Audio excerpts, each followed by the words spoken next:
Donc, bonjour, bienvenue dans ce quatrième webinaire du cycle Nouvelles ruralités, nouveaux ruraux organisé par le Réseau rural, la chaire Territoire et mutation de l'action publique de l'IEP de Rennes et l'Institut Agro. Moi, je suis Marianne Pabeuf, je travaille à la région Bretagne et je m'occupe du réseau rural breton. Alors, pour vous présenter rapidement le réseau rural, c'est un outil qui est prévu par le FEADER et qui sert à faire se rencontrer les acteurs du monde rural et à partager des enjeux, des actualités autour du monde rural. Le réseau rural, il existe à l'échelle européenne et suivant les pays, à l'échelle nationale et ou régionale. En France, en général, c'est national et régional. Et en région Bretagne, le réseau rural est copiloté entre la région Bretagne et l'État en la préfecture de région. Passé cette présentation rapide du réseau rural, qui au passage est en cours de redéfinition pour la période 2023-2027, je vais inviter Romain Pasquier à nous présenter la chaire Territoire et mutation de l'action publique, qui est co-organisatrice de ce cycle de webinaires. Merci beaucoup, Marianne. Ravi de vous retrouver pour ce webinaire très attendu. Alors, la chaire Territoire et mutation de l'action publique, elle existe depuis 2015 à Sciences Po Rennes. On a trois axes de travail, un axe sur la gouvernance territoriale, un axe sur les transitions et la résilience territoriale et un axe sur les solidarités humaines et territoriales. Et dans ce cadre-là, on mène un certain nombre de programmes de recherche fondamentale, de recherche-action, mais aussi de tables rondes, de webinaires, dont le webinaire phare, ou en tout cas l'un des plus emblématiques de cette année, a été co-organisé avec le réseau rural et avec l'Institut Agro Rennes-Angers.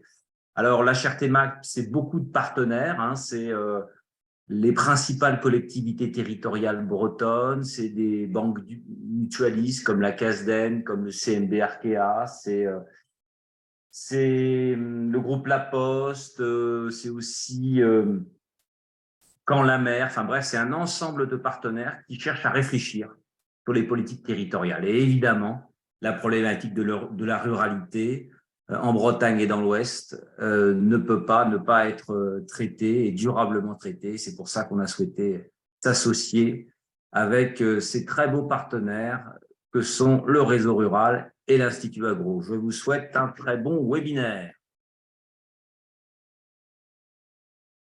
Donc, bonjour à tous et à toutes. Donc, la troisième partenaire, hein, je représente donc l'Institut Agro. Je suis Catherine Lédin.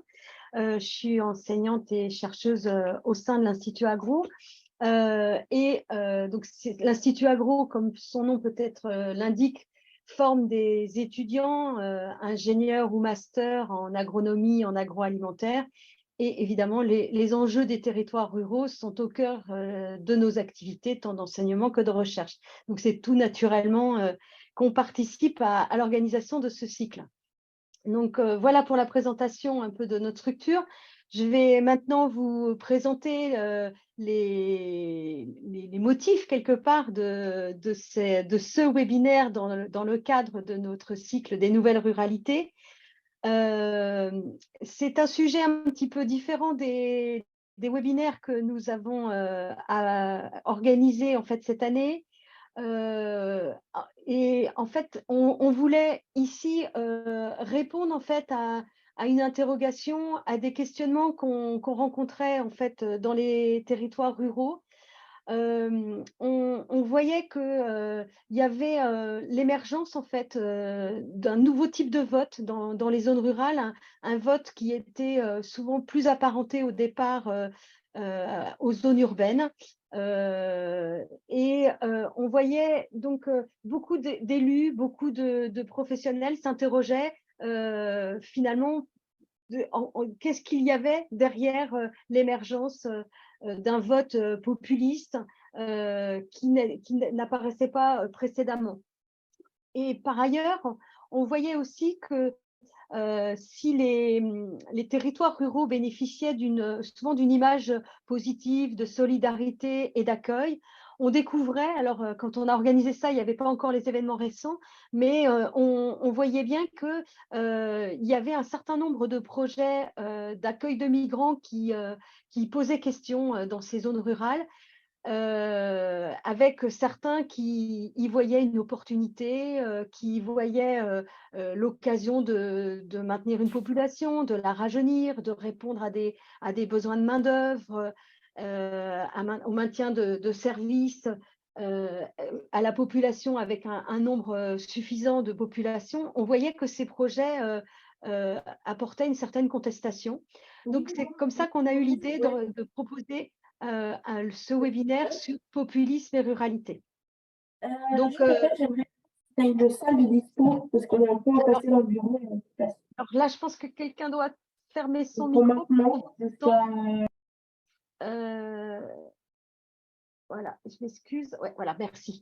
Donc, pour ce webinaire, en fait, nous avons 2 intervenants. Alors, la première personne, donc, c'est Achille Vernant, hein, que vous voyez qui a allumé sa caméra.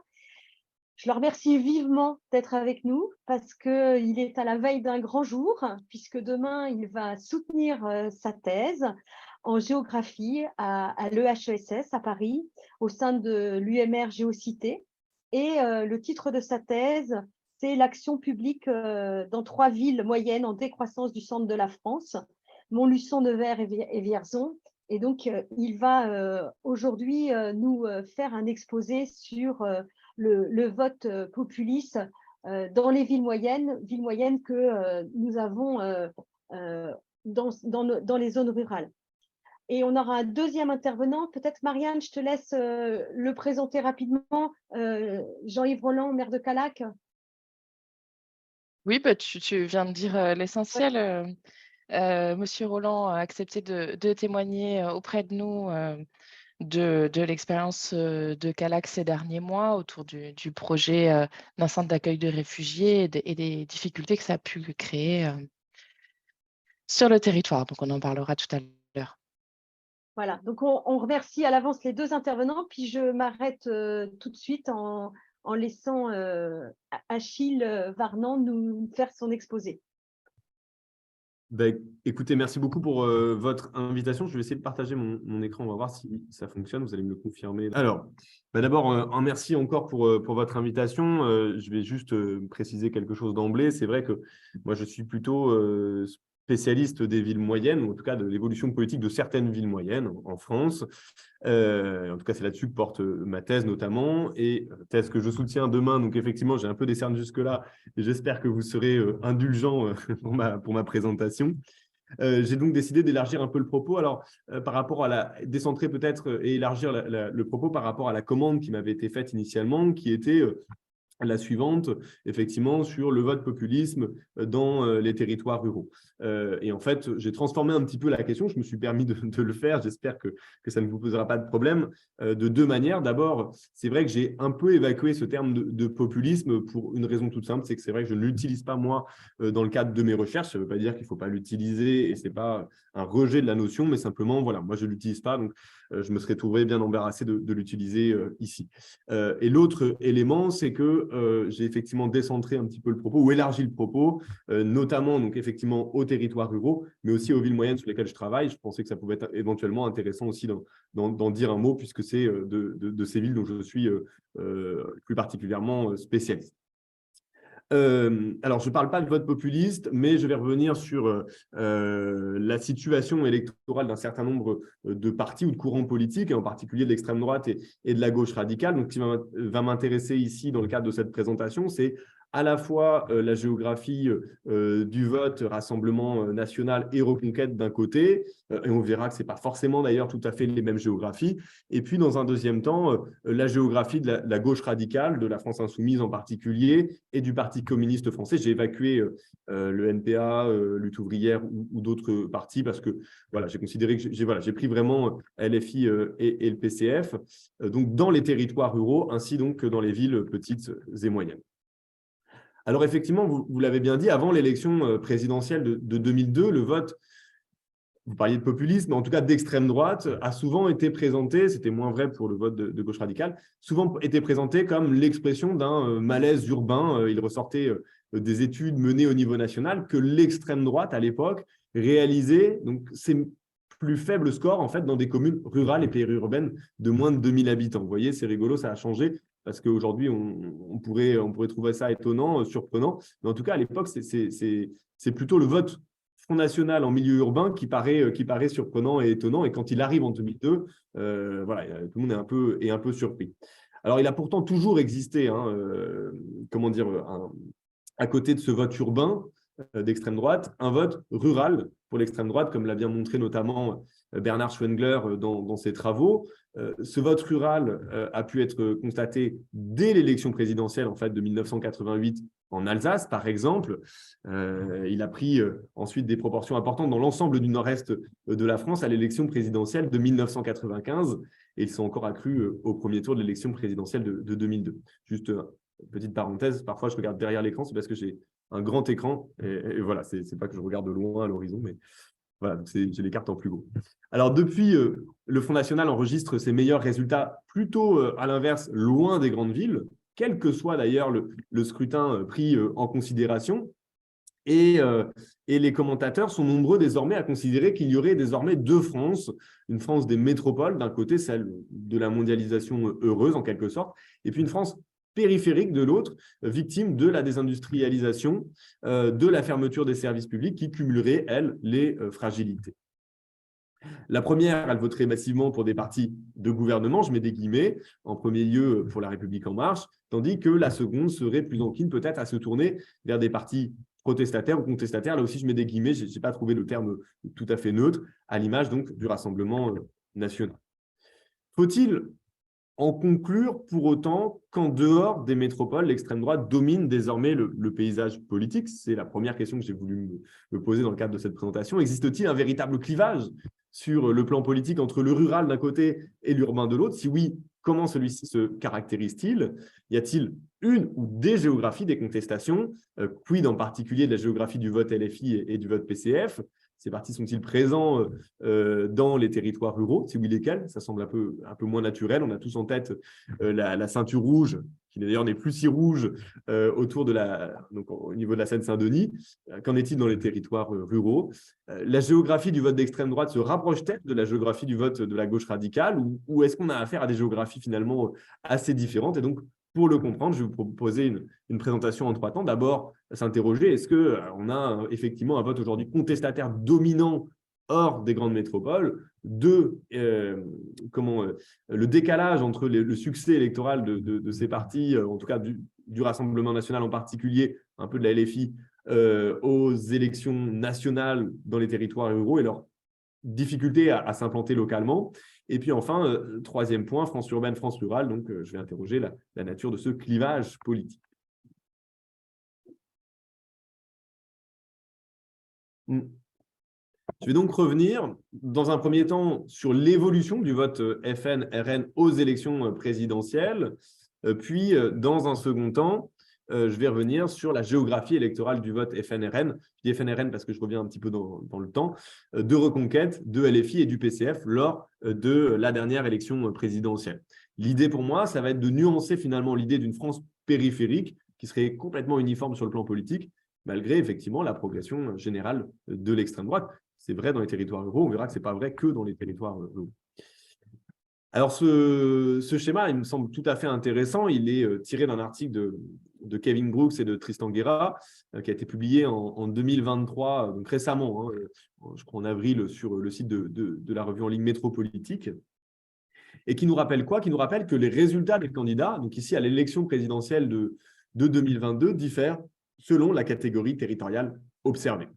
Donc, quand vous regardez ces petits schémas, on voit quoi? On voit que le vote Jadot, Zemmour, Mélenchon et Macron, par exemple, en tout cas Jadot, Zemmour, Mélenchon, Macron, réalise en moyenne de meilleurs résultats dans les espaces urbains denses que dans les territoires ruraux. Vous voyez, c'est particulièrement vrai quand vous prenez un candidat comme Jean-Luc Mélenchon ou Yannick Jadot, qui font pratiquement le double dans les espaces urbains denses que dans les territoires ruraux peu denses. Inversement, des candidats comme Lassalle, Pécresse et Le Pen obtiennent des scores plus élevés dans les territoires ruraux et périurbains que dans les agglomérations urbaines. C'est particulièrement vrai pour Jean Lassalle, qui s'est présenté comme le candidat justement de la ruralité. Et quand vous regardez le graphique que vous avez là, vous voyez qu'il fait à peu près 7% voilà, dans les territoires, dans le rural autonome très peu dense, et il fait moins de 2% dans l'urbain dense. Hein. Donc, vous avez des écarts très importants. Vous verrez ensuite des cartes, des géographies des différents candidats. Je n'ai pas gardé Jean Lassalle, je ne savais pas très bien comment le classer. Mais non seulement elle est très marquée entre rural et urbain, mais elle est aussi très marquée régionalement, puisque vraiment, c'est un vote du sud-ouest. Il fait très peu de voix dans le nord de la France, par exemple. On observe donc une différence très nette entre le vote d'extrême droite et le vote pour la gauche radicale. Le premier est un vote plus rural que le second, et on observe également des différences, et ça me semble assez intéressant d'insister là-dessus, au sein de l'extrême droite, entre un Zemmour, candidat qui est plutôt un candidat urbain, finalement. Alors, les écarts ne sont pas massifs, hein, mais quand même, et une Marine Le Pen qui est plutôt une candidate du rural. Bon, mais ce qu'on voit, c'est qu'elle réalise quand même des scores globalement très bons partout. Et ce qu'on voit aussi, c'est que ce n'est pas tellement une différence urbain-rural, mais plutôt une différence urbain de densité intermédiaire et rurale versus urbain dense. Alors, dans le détail, voici à travers ces quelques cartes, donc vous voyez, en fait, vous avez comment la géographie du vote a évolué depuis l'élection présidentielle de 1995. Donc, de gauche à droite, puis de haut en bas. Vous avez ici les résultats de 1995, de 2002, de 2007, de 2012, de 2017 et de 2022. Figure donc sur la carte la couleur du candidat qui est arrivé en tête au premier tour dans chaque commune. Donc, ça nous donne une information qui est importante, mais en même temps, ça ne nous dit pas les écarts. Voilà, est-ce que le candidat est arrivé très en tête ou pas. Donc, c'est une information, mais parcellaire. Hein, voilà, c'est comme ça. Et donc, le PS, vous le voyez, est en rose. J'ai pas remis la légende à chaque fois parce que les légendes sont différentes. L'UMP et LR sont en bleu. LREM en violet. LFI est en rouge, le MoDem en orange, jusque-là, ça paraît assez logique. Et quand vous regardez ensuite, le FN-RN, lui, est en brun sur les 4 premières cartes. Pourquoi? Parce que c'était les couleurs traditionnellement attribuées à l'extrême droite, et est en bleu marine sur la suite de la série. Ce qui peut-être témoigne aussi d'une forme de normalisation de l'extrême droite. En tout cas, ce n'est pas moi qui ai fait ces cartes, c'est des cartes du ministère, tirées de données du ministère de l'Intérieur. Enfin, c'est un site public en l'occurrence. Et donc, vous voyez un petit peu l'évolution du vote. La première remarque, elle n'est pas très originale, mais c'est comme ça, c'est la disparition du PS et de LR de la quasi-totalité du territoire français, métropole comprise, entre voilà, l'élection de 2007, on va dire, c'est un sommet quasiment, hein, après la parenthèse de 2002, et puis ensuite, hein, disparition. Alors, 2012, on voit une progression du Front National, et entre 2017 et 2022, là, on voit vraiment la disparition du PS et de LR. La deuxième remarque, c'est qu'il existe une fracture très nette entre l'Est et l'Ouest de la France, hein, avec l'extrême droite d'un côté qui s'étend progressivement dans un large quart nord-est de la France et qui réalise de belles performances dans des territoires peu denses du centre de la France. Je pense en particulier à des départements que je connais bien, puisque c'est sur ces départements que portait ma thèse, en tout cas des villes dans ces départements, la Nièvre, le Cher et l'Allier, hein, donc qui sont vraiment au centre de la France, des départements très ruraux. Et puis, ce qu'on voit aussi, c'est qu'Emmanuel Macron résiste à l'ouest, en Bretagne, notamment, territoire que vous connaissez bien, à l'exception toutefois de l'intérieur des terres. Voilà, on a une forme de modèle périphérie-centre inversé, là. Mais aussi, par exemple, en Loire-Atlantique. Ce qu'on voit aussi, et c'est peut-être plus surprenant pour des gens qui ne connaissent pas forcément qui ne sont pas forcément familiers de la géographie électorale, c'est que Jean-Luc Mélenchon, lui aussi, arrive en tête dans de nombreuses communes, situées notamment dans le sud de la France, y compris donc dans certains territoires ruraux. Ce n'est pas qu'un vote de grandes villes, hein. Il y a aussi des territoires ruraux. Ils sont géographiquement situés, comme vous le voyez sur ces cartes, mais il existe aussi un vote de Jean-Luc Mélenchon dans certaines communes rurales. Quand on regarde le résultat du second tour de la dernière présidentielle, la fracture est ouest, elle est encore plus nette. Alors là, vous avez une carte, cette fois-ci, c'est pas moi non plus qui l'ai réalisé, mais avec l'écart qui nous renseigne sur l'écart entre les deux candidats, Emmanuel Macron d'un côté et Marine Le Pen de l'autre, au second tour de l'élection présidentielle de 2022. Plus la couleur est orange, plus Emmanuel Macron, plus l'écart est en faveur d'Emmanuel Macron, plus elle est bleu foncé, plus c'est en faveur de Marine Le Pen. Ce que vous voyez, c'est donc une fracture est-ouest qui est encore plus nette. Je laisse de côté les Outre-mer, mais c'est quand même intéressant. Vous voyez le Front National qui est en tête pratiquement partout. C'est vrai aussi en Corse. Donc, c'est aussi peut-être important de le souligner, même si ce n'est pas le centre de mon propos. Et ce que je voudrais dire, c'est qu'autrement dit, aux différences catégorielles, donc le rural, entre le rural, le périurbain, les villes petites et moyennes et les métropoles, eh bien, se superpose d'une certaine manière une fracture régionale qui est extrêmement marquée. Alors celle-ci, elle ne se fait pas au hasard, elle recoupe évidemment des clivages sociaux et économiques. La France de l'Ouest se porte globalement mieux que la France de l'Est. On sait par exemple que la pénétration électorale du FN au sein des classes populaires et notamment des ouvriers s'est accrue ces dernières décennies. Et donc que la répartition spatiale des ouvriers elle recoupe en fait assez largement ce clivage électoral. Donc finalement, on a derrière ce clivage géographique un clivage clivage social, tout simplement. Je vous propose aussi, une hypothèse de Joël Gombin, qui est un politiste, qui dit qu'au-delà de la question économique et sociale, si certaines régions résistent mieux à l'extrême droite, eh bien cela aussi peut être lié à leur histoire. On voit par exemple que les bastions du catholicisme de la France des années 50 et 60, je pense en particulier à la Bretagne ou à la Loire-Atlantique, sont moins tournés vers le FN. Et pour lui, ça pourrait tenir à l'implantation en fait, et à l'ancrage social fort et ancien d'une droite, mais plutôt chrétienne et démocrate. Le RN a pu se heurter, nous dit-il, dans ces territoires à la résistance finalement de la droite traditionnelle. Donc, il y a aussi des effets liés à l'histoire politique locale. En bref, dans tous les cas, cette carte, elle nuance quoi? Elle nuance l'idée d'une France périphérique qui serait toute acquise à l'extrême droite. On voit que c'est infiniment plus complexe que ça.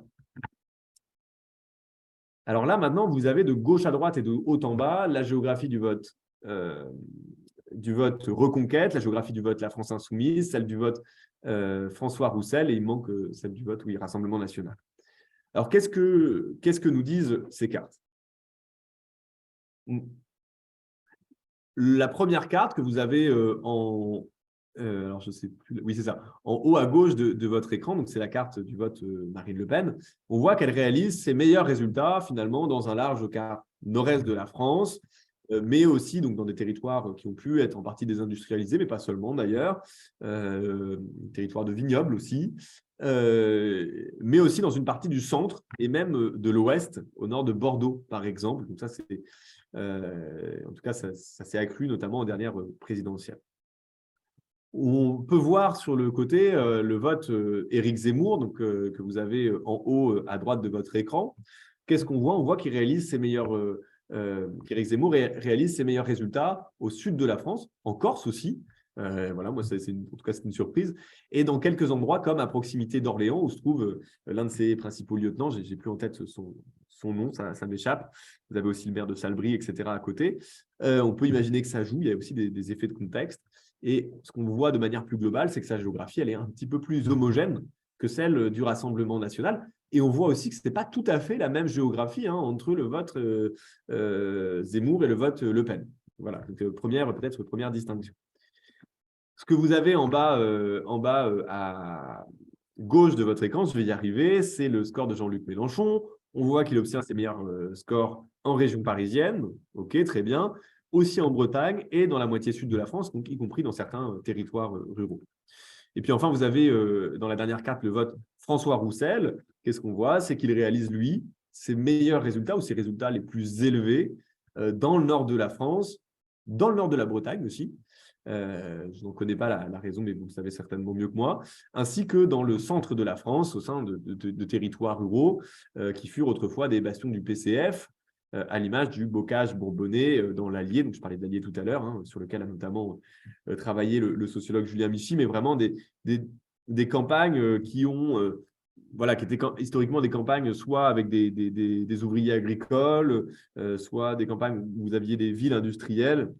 C'était le cas à Montluçon, à Commentry dans l'Allier, par exemple, et donc dans lesquelles il y a une tradition communiste. Et si le Parti communiste ne dirige plus ces départements, par exemple, il garde un réseau d'élus locaux et ça se retrouve aussi, et donc de militants, et ça se retrouve au moment, y compris d'élections présidentielles. Donc vous le voyez là sur cette carte.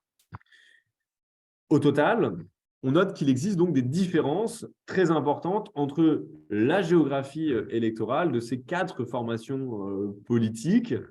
Il n'y a donc pas une géographie du vote extrême ou radical, mais bien des géographies qui correspondent finalement à des offres politiques très différentes. Et je pense que c'est quand même important d'insister là-dessus. On n'a pas affaire à la même géographie quand on regarde, encore une fois, le vote Rassemblement national, le vote Reconquête, le vote France Insoumise ou le vote Parti communiste français. Voilà. Et pourtant, on pourrait considérer que c'est des partis contestataires, en tout cas dans le sens où ils contestent des partis qui, eux, ont été au gouvernement ces dernières années. Alors, cette première partie m'a permis donc de montrer que la géographie électorale des espaces ruraux est peut-être plus complexe qu'il n'y paraît. C'est le premier résultat. Et puis, j'entends maintenant approfondir, si vous le voulez bien, cette réflexion en revenant à présent sur le processus de dissociation croissante aussi entre les échelons nationaux et locaux sur le plan électoral. Ce qu'on voit, c'est que le FN et LFI en particulier peinent encore, on va le voir en tout cas, à s'ancrer aux élections locales et qu'on a quelque part une dissociation des résultats qui peuvent être très différents aux élections locales. Quand je dis élections locales, municipales, départementales, régionales, etc. Et élections nationales, évidemment les législatives et surtout la présidentielle. Alors, lors des élections municipales de 2014, puis des élections régionales de 2015, on a assisté à une très grande attention accordée, une très grande attention a été accordée dans le champ médiatique à la progression de l'extrême droite aux élections locales. Sauf qu'en réalité, quand on regarde dans le détail, derrière quelques succès, je pense notamment à l'image de Robert Ménard à Béziers, de Julien Sanchez à Beaucaire ou à Steve Briouat à Hénin-Beaumont, qui ne sont pas d'ailleurs qui sont des communes, des villes moyennes ou petites villes, si on prend Hayang, au sein d'espaces qui peuvent être plus ou moins d'ailleurs ruraux, pas forcément. En tout cas, à ces élections locales, les victoires du FN et de ses alliés ont été finalement peu nombreuses à l'époque, en dépit de la progression très forte de l'extrême droite lors de ces scrutins. C'est valable aussi, comme vous le savez, aux élections régionales, où à un moment donné, on a pensé que peut-être le Rassemblement national allait prendre 1, 2 ou 3 régions, dans le nord, dans le sud et aussi en Bourgogne-Franche-Comté. Finalement, ça n'a pas été le cas. En fait, ce paradoxe entre la progression des résultats d'un côté et la faible représentation du parti au niveau local, elle traduit quoi? Elle traduit une difficulté pour l'extrême droite à s'ancrer, encore une fois, aux élections locales, ce qui peut tenir un phénomène d'abstention différentielle, c'est-à-dire que les électeurs Rassemblement national, ont tendance peut-être à plus s'abstenir que les autres, et donc ils votent au moment des présidentielles, mais ils ne votent pas forcément aux élections municipales ou départementales ou régionales. C'est une difficulté qui est aussi partagée par la France insoumise. C'est vrai donc dans les territoires ruraux, mais aussi dans des quartiers populaires de grandes villes. Et ce décalage, on le retrouve aussi, mais pour des raisons peut-être différentes, chez LREM, qui, là, pour le coup, a un électorat qui se mobilise à peu près à toutes les élections, mais ne vote pas forcément LREM. Vote LREM au moment des présidentielles, mais ne vote pas forcément LREM au moment des élections locales. Peut voter, par exemple, plutôt LR ou plutôt socialiste, voire Europe Écologie Les Verts, par exemple. Alors là, je vous ai fait une carte un petit peu, donc là, c'était pour me faire plaisir, mais pour vous montrer aussi pour qui vote la France des villes moyennes. Et donc là, ce qu'on voit, aux élections municipales, j'insiste, puisque le résultat serait très différent si on avait pris les présidentielles, il y aurait certainement du Jean-Luc Mélenchon, du Rassemblement national et peut-être même du Emmanuel Macron, enfin c'est même sûr, arrivé en tête dans certaines villes. Donc là, c'est bien le résultat du deuxième tour des élections municipales de 2020 dans les villes moyennes. Et qu'est-ce qu'on voit? C'est que finalement, le PS, LR et leurs alliés continuent de dominer complètement le paysage politique. Alors parfois, c'est des maires qui ne sont pas directement encartés, mais qui sont apparentés à. Et bien sûr, ces villes, elles ne résument pas à elles seules l'espace géographique dans lequel elles s'insèrent, mais leurs élus occupent bien souvent une place importante à l'échelle départementale. C'est vrai en particulier dans des départements ruraux, qu'elles soient symboliques ou effectives. Donc là aussi, on voit bien que ce soit le RN ou LFI ont du mal à s'implanter. On voit que les centristes ne contrôlent qu'une trentaine de villes sur 140 et que rares sont les maires à être officiellement apparentés, par exemple, à LREM. C'est le cas à Nevers, mais je ne sais pas beaucoup d'autres exemples. On voit aussi que l'extrême droite donc, ne détient que Béziers, Fréjus et Beaucaire. Donc, finalement, c'est assez peu. C'est des villes importantes, bien sûr, mais c'est pas… Voilà. Et puis, quand on regarde le PCF, il conserve Vierzon et Dieppe, mais c'est tout. Et LFI est complètement absent du paysage politique local dans cette catégorie de villes.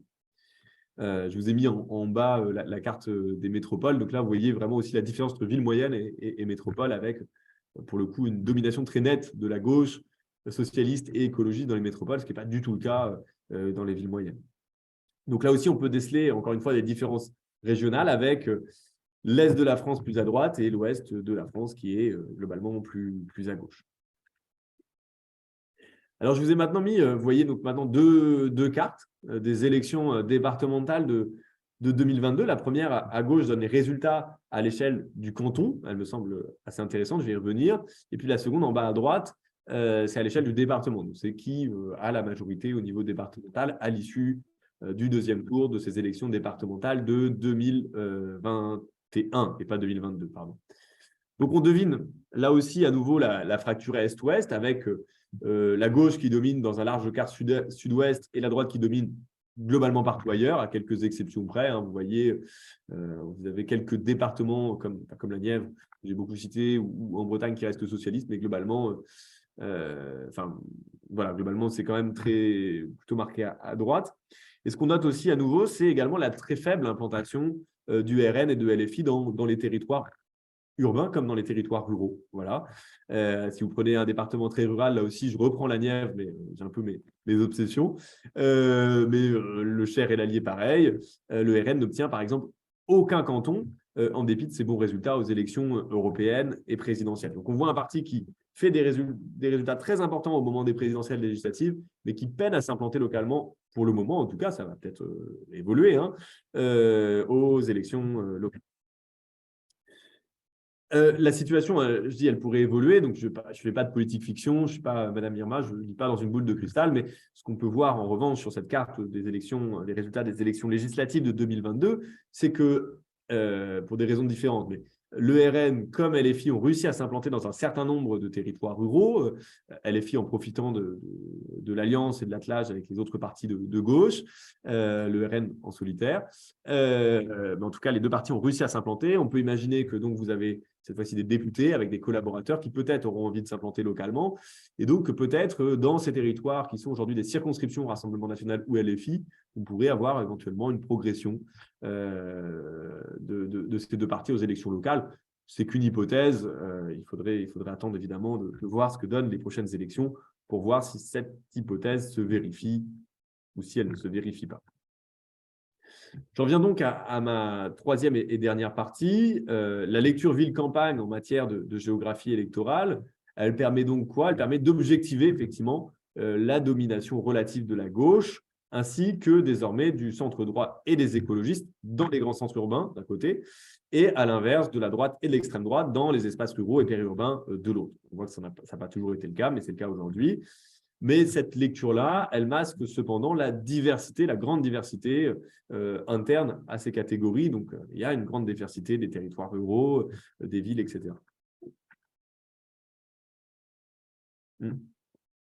Alors certes, quand on regarde ce tableau, par exemple, qui est un tableau qu'on a réalisé avec un collègue dans le cadre d'un bouquin qui a été publié sur les élections présidentielles de 2017, mais je pense qu'on aurait à peu près la même chose en 2022.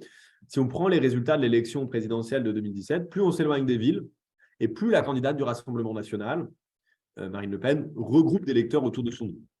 Elle était en 2017 à 17,1% dans les villes de plus de 100 000 habitants, contre 26,1% dans le périurbain et les territoires ruraux. À l'inverse, si vous prenez Emmanuel Macron, qui a souvent été dépeint à l'époque comme le président des métropoles, eh bien, il réalise effectivement ses meilleurs scores dans les grandes agglomérations urbaines. Il est autour de 26%, mais a priori, ça s'avère un peu moins convaincant peut-être dans les zones rurales et périurbaines, où ils ne réalisent que 21%. Bon. Alors, ces différences, elles sont importantes, bien sûr, mais elles masquent, encore une fois, j'insiste là-dessus, de très grandes inégalités au sein de ces catégories liées en fait aux caractéristiques sociales et économiques des territoires et aux histoires politiques locales des territoires. En fait, ce que je voudrais dire, c'est que l'objectivation quantitative, elle ne permet guère, ou ces grands tableaux, là, si vous voulez, de différencier des types de ruralité qui sont pourtant, voilà, il y a encore une fois, la ruralité renvoie, il y a plein de types de territoires ruraux, et elle ne permet pas non plus, ces tableaux-là, d'interpréter ce qui explique le vote Rassemblement national ou à l'inverse, le vote LREM, ou d'autres types de votes d'ailleurs.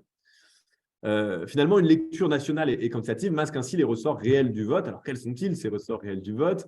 Le vote, il tient en fait probablement davantage à ce qu'on appelle, ce que les politistes ou les sociologues ou les géographes d'ailleurs appellent des effets de composition sociale, c'est-à-dire aux caractéristiques sociologiques des individus qu'à des effets de... Quand vous regardez le vote FN au village, comme dans le périurbain, renvoie ainsi à des évolutions, si vous voulez, sociales, qui sont plus complexes que celles liées au seul type de logement ou à l'éloignement des villes, comme le note la sociologue, par exemple, Violaine Girard. Des critères comme le revenu, bien sûr, ou la nature du travail, comptent davantage finalement que l'espace de vie occupé. Ça ne veut pas dire, pour autant, je ne voudrais pas non plus tomber dans l'excès inverse, que l'espace ne compte pas. Bien sûr, si vous habitez dans un territoire rural où vous avez une fermeture de poste, par exemple, ça a peut-être plus d'incidence que dans une grande ville parce que tout simplement, c'est plus visible. Et donc, il y a vraiment une dimension symbolique plus forte et peut-être que vous aurez tendance à vous tourner vers des partis contestataires plus facilement, peut-être. C'est en tout cas une hypothèse qu'on peut faire et parfois elle se vérifie en tout cas. Ainsi, plus que d'autres variables, c'est l'appartenance aux classes populaires salariées qui structure la croissance du vote FN dans une grande partie des villes petites et moyennes et des territoires ruraux. Et donc voilà, je pense que c'est ça qu'il faut avoir en tête. Et donc finalement, vous avez d'abord, derrière cette lecture spatiale, je pense que c'est important d'avoir aussi une lecture sociale. Une lecture nationale et quantitative, elle masque également certaines spécificités locales liées à une implantation syndicale ou politique particulière, comme c'est le cas, par exemple, là je reviens sur l'exemple de l'Allier, où la CGT et le PCF sont historiquement implantés depuis très longtemps, et même s'ils sont aujourd'hui dans un état moins flamboyant qu'il y a quelques décennies, ils continuent de conserver un réseau de militants, d'élus, et ce qui explique aussi ces spécificités locales, mais qui sont des spécificités vraiment historiques. Voilà. Je voudrais juste terminer sur un point avant de vous rendre la parole, aussi pour peut-être dire que les territoires du vote ne sont pas forcément toujours les territoires des mobilisations.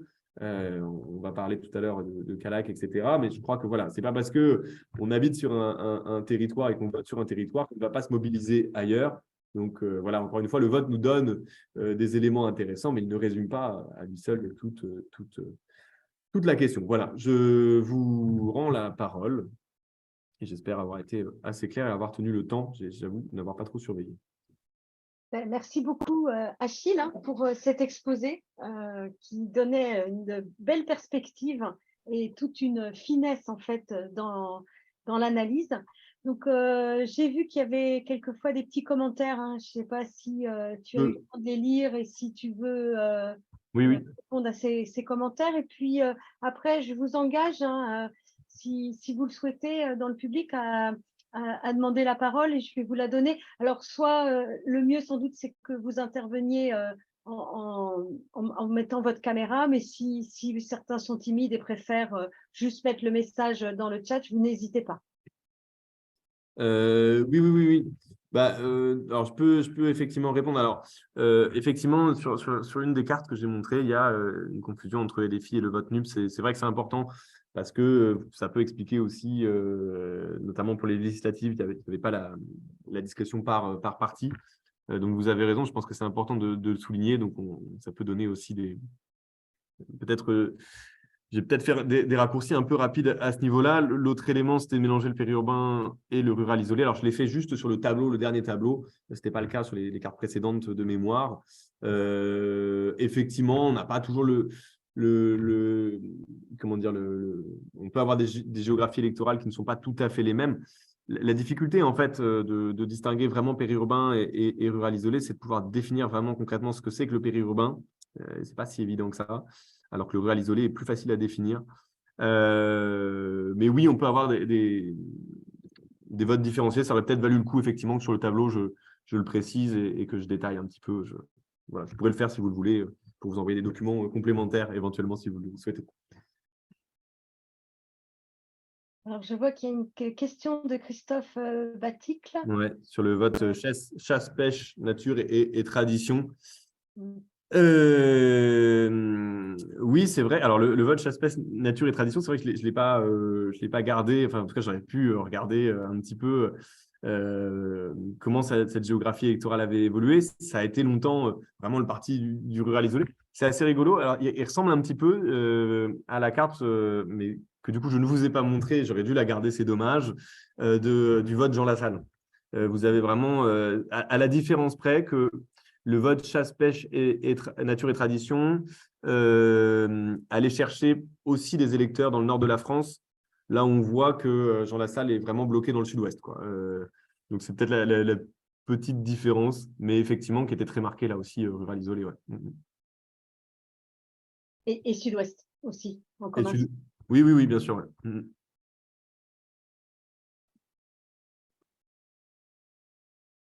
D'autres questions, remarques?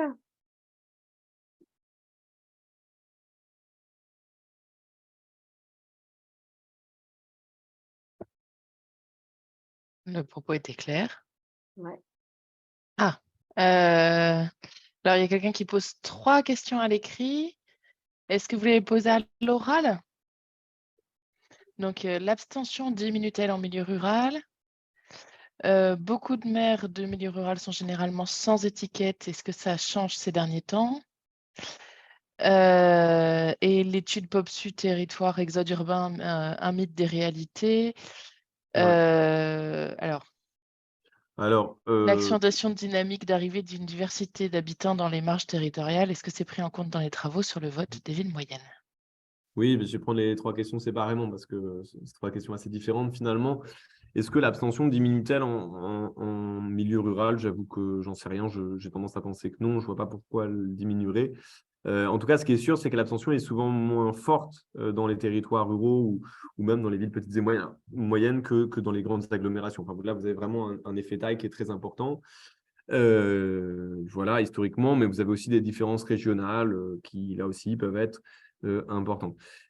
Beaucoup de maires en milieu rural sont effectivement généralement sans étiquette politique. Alors, ça ne change pas ces derniers temps. En tout cas, quand on regarde, à la rigueur, j'aurais tendance à dire qu'il y en a de plus en plus. Et que jusque-là, c'était vraiment petite commune, commune rurale. Aujourd'hui, même les maires des petites villes et des villes moyennes sont de moins en moins souvent marqués politiquement. Donc ça, c'est une évolution qui complique aussi la lisibilité de l'élection. Et c'est pour ça que je ne vous ai pas montré, par exemple, de carte des élections municipales dans les territoires, enfin, même en zoomant sur des territoires ruraux particuliers, parce que vous auriez eu une carte qui aurait été globalement assez grise, avec beaucoup de maires sans étiquette. Donc après, qui sont étiquetés parfois par le ministère de l'Intérieur, divers droite, divers gauche, mais honnêtement, ça ne veut pas dire grand-chose. Donc j'allais dire que pour le chercheur que je suis, c'est toujours un petit peu compliqué, mais je ne suis pas sûr que ça change, sinon peut-être que ça s'accentue.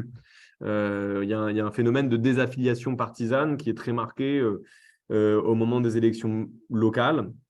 Et on voit, par exemple, dans les villes moyennes, un essor des listes sans étiquette très important qu'on n'observe pas du tout dans les métropoles, ou en tout cas dans les villes-centres des métropoles, où là, on reste sur des élections qui sont très partisanes. Quand on voit, par exemple, la victoire de certains maires Europe Écologie Les Verts, où voilà, on ne connaissait pas forcément la tête de liste ou le candidat, mais c'était un vote Europe Écologie Les Verts, en tout cas écologiste, quoi. Donc voilà, ça c'est vraiment une différence aussi entre territoires ruraux et grandes villes peut-être.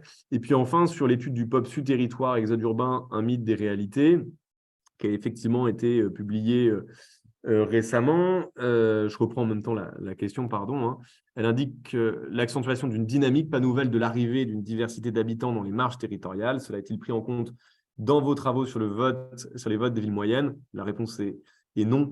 Non, pourquoi? Parce que tout simplement, l'élection de 2020, ça aurait été, en fait, il faudrait comparer 2 élections similaires. Donc, il faudrait comparer 2020, éventuellement 2026. voir s'il y a un changement, en supposant qu'il y ait eu un renouvellement très important qui soit spécifiquement lié au Covid, pas facile à montrer. Et par ailleurs, ce que montre cette étude PopSu, parce qu'en fait, c'est ça, ce n'est pas une étude sur le vote, mais c'est vraiment une étude sur l'évolution de la démographie post-Covid, c'est qu'il n'y a pas d'exode urbain massif, qu'en revanche, des territoires qui étaient déjà dynamiques le sont toujours, et peut-être même un peu plus. Voilà, on parle de la Bretagne, mais ça en fait partie. Mais ce n'est pas du tout la Nièvre, que j'ai beaucoup cité, qui en profite, par exemple. Donc, il faudrait regarder, est-ce que ça joue sur le vote dans les territoires d'arrivée, peut-être. J'avoue que je n'ai pas moi la réponse. Je vois que je prends les questions au fur et à mesure. Je vois qu'il y en a une autre. Existe-t-il des études qui croisent la couleur politique des votes et la densité des services du quotidien, services publics et services à la personne pour une strate de population? Pas à ma connaissance, peut-être. En tout cas, ce serait effectivement, alors ce ne serait pas facile à produire, mais ce serait hyper intéressant de voir effectivement si la densité des services en tout cas même services publics de manière générale, a une influence sur le vote. Je crois qu'il y avait eu des tentatives un peu de tester ces variables. Ce n'est pas évident parce qu'il faut arriver à l'isoler par rapport à d'autres variables, notamment sociales, l'éloignement des villes, etc. Donc, ce n'est pas un travail qui est si simple à faire que ça, mais c'est vrai que c'est une vraie question. Est-ce que l'éloignement, la fermeture de services publics, ce qui serait intéressant, c'est de regarder, est-ce que quand un service public ferme dans un territoire rural, et le comparer avec une ville moyenne, une grande ville, pourquoi pas, quelle est la conséquence, quel est l'effet, est-ce qu'il est différencié ou pas? Je n'ai pas la réponse, mais c'est effectivement une bonne question. Alors, je vois qu'il y a une autre question, peut-être que ça va être la dernière, puis après on donnera la parole à Ouais. M. Roland. Dans une approche du vote comme expression relationnelle, peut-on différencier les secteurs à forte homogénéité sociale et les secteurs à forte hétérogénéité? Pardon, je pense à l'approche classe en soi, classe pour soi et classe chez soi. Je pense que si on peut expliciter ça pour les non-universitaires, c'est pas mal. Je veux bien que la question soit posée, je veux bien que la question soit posée à l'oral si c'est possible. Je sais pas. Oui, puis si vous pouvez, Monsieur Batik, si vous pouvez expliquer classe en soi, classe pour soi, classe chez soi, je pense que les non-politistes… Je crois que vous avez raison, c'est nécessaire. Alors, je n'espère que je vais le faire de façon distincte. Ce que je veux dire, c'est qu'on peut envisager le vote comme une expression en termes d'idées, de postures idéologiques, etc., etc. Ça, c'est très connu. Mais il y a aussi une autre approche où, elle n'est pas contradictoire d'ailleurs, mais une autre approche où on aborde le vote aussi comme une expression du vécu quotidien. C'est-à-dire, je vote, mais je vote en fonction d'un environnement social, géographique, vis-à-vis de contiguïté, de ressenti, je dirais, relationnel. Et c'est une approche qui avait été notamment développée à Nantes autour de l'idée de la classe sociale chez soi. C'est-à-dire, la classe sociale chez Marx, effectivement, on oppose chez les marxistes souvent la classe en soi, objectivée par une position sociale dans la stratification, par opposition à une classe pour soi, c'est-à-dire une identification à une strate dans la classification. Mais il y a aussi cet intermédiaire, cette chose difficile à cerner, qui est, mais chez moi, comment je me positionne? On peut être riche ici et avoir le même revenu et être pauvre là-bas. Ouais, J'espère que j'étais un petit peu plus clair. non, si, mais, du coup, je comprends mieux votre question. Je n'ai pas la réponse là non plus. Je suis tout à fait désolé. En fait, c'est vrai que je n'avais pas connaissance de cette littérature. J'irai voir. Ça pose, là aussi, ça me pose beaucoup de questions, mais je n'ai pas la réponse. Je suis un peu confus. Non, le soyez pas, mais je ne sais pas si statistiquement, on arrive à s'intéresser d'un côté au vote, y compris un vote bien typé, Non, dans des zones très, très homogènes. Ouais. On pense par exemple aux fiefs du Parti communiste, Ouais. par rapport à une expression dans des fiefs où il n'y a plus de fiefs.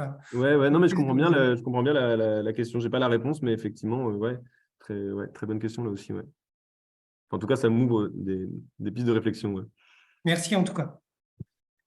Merci beaucoup, merci Achille. Et puis, je te passe la main, Marianne, et je passe la parole aussi à Monsieur Roland.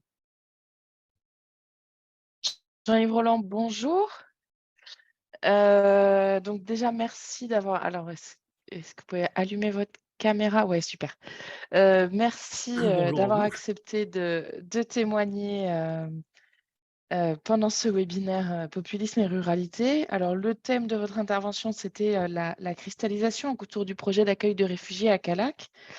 Peut-être avant d'arriver à la présentation du projet, est-ce que vous pouvez nous présenter Calac, le territoire, et puis le projet municipal que vous portez en tant que maire? Oui, bonjour à tous et à toutes. Merci de m'avoir invité à votre webinaire, chose à laquelle je ne suis pas très habitué, mais on va essayer de répondre quand même globalement à votre demande. Et donc, Calac, je ne sais pas si tout le monde connaît Calac. Calac se situe donc au centre Bretagne. C'est vraiment le cœur de la Bretagne, à environ 30 km de Guingamp et autant de Carhaix. Donc, nous sommes une zone rurale. C'est une commune, donc chef-lieu de canton d'environ 2300 habitants. Un chef-lieu de canton qu'on dit vieillissant, avec une population quand même dont 60% de la population a plus de 60 ans.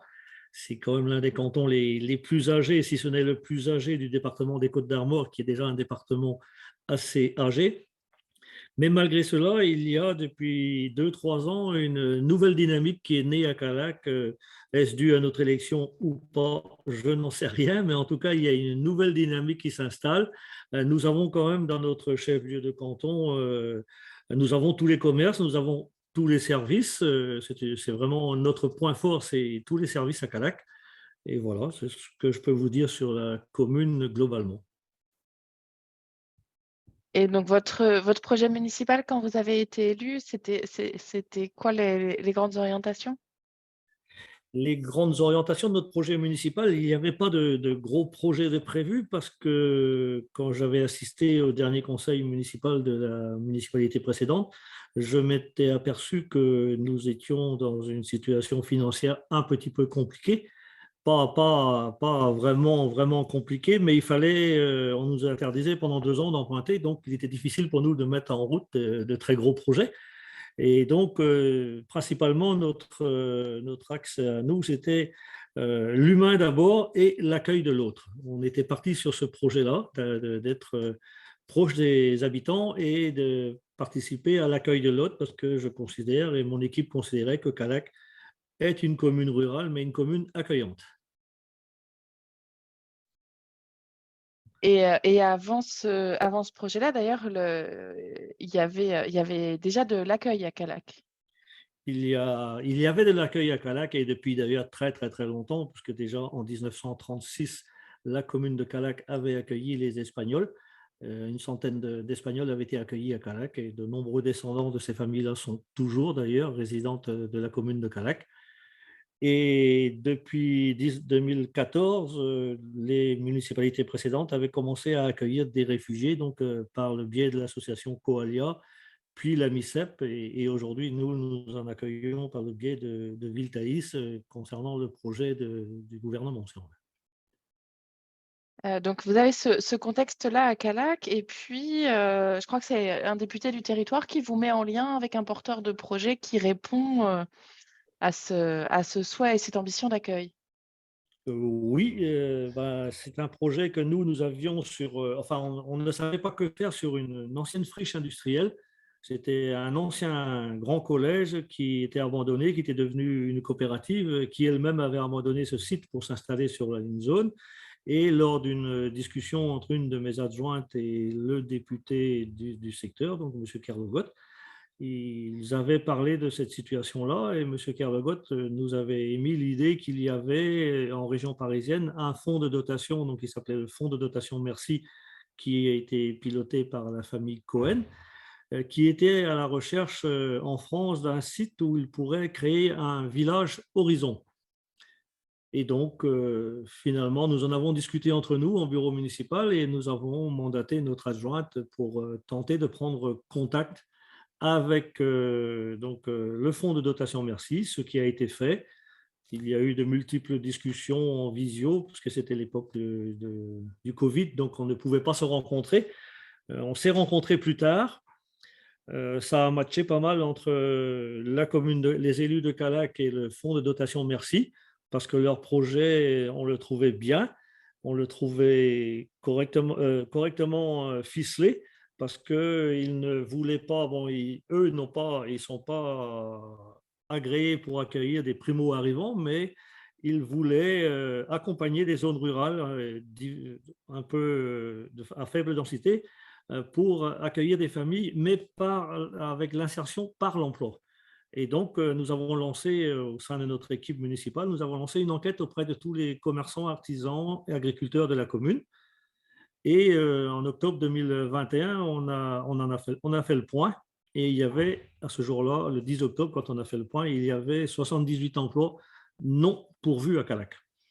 Nous avons analysé tout ça avec le fonds de dotation Merci et ils nous ont dit, bah, écoutez, voilà, oui, ça correspond à ce qu'on veut faire. Apporter une nouvelle arrivée des familles à Calac, ça peut être important. On vous amènera des personnes qui correspondront aux emplois que vous avez besoin. C'était des emplois qui concernaient un peu tous les domaines. On avait besoin des artisans plombiers, chauffagistes, couvreurs, menuisiers, des maçons. Les agriculteurs avaient besoin aussi des salariés. Et moi-même, donc, au sein de notre EHPAD, parce que nous avons la particularité, malgré qu'on est une petite commune, d'avoir l'EHPAD le plus grand du département des Côtes-d'Armor, avec 122 résidents et 95 salariés, donc avec quand même un turnover important au niveau des salariés, ce qui faisait que j'étais souvent en manque d'infirmières, d'aides-soignantes, des difficultés de recrutement. Et on l'a particulièrement vu depuis le Covid, parce que avant, il y avait très peu au sein de l'EHPAD de besoins en intérim.